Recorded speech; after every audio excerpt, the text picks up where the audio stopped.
Hello' friends, welcome to my another mini blog. আজি ভাগৱতৰ second নিশা গৈ পাই সোমোৱাৰ পৰাই ভিডিঅ' কৰি ৰাখিলোঁ, যিমানখিনি পাৰোঁ চেষ্টা কৰিছোঁ অলপ অলপকৈ ভিডিঅ' দিবলৈ। তাৰপিছত গৈ পাই ইয়াত চাহ খালোঁ। চাহ খাই দাদাজনে পঢ়া অলপ ভিডিঅ' কৰি ৰাখিলোঁ, স্মৃতি হিচাপে ৰাখি থ'ব বিচাৰোঁ। যিখিনি ভাল লাগে সেইখিনি যাতে আগলৈও চাব পাৰিম, কেতিয়াবা মনত পেলাব পাৰিম।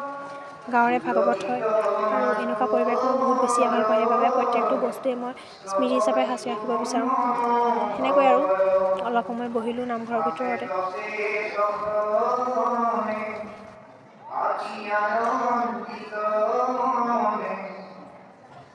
অলপ সময় বহাৰ পাছত ভাত খাবৰ কাৰণে মাতিলে।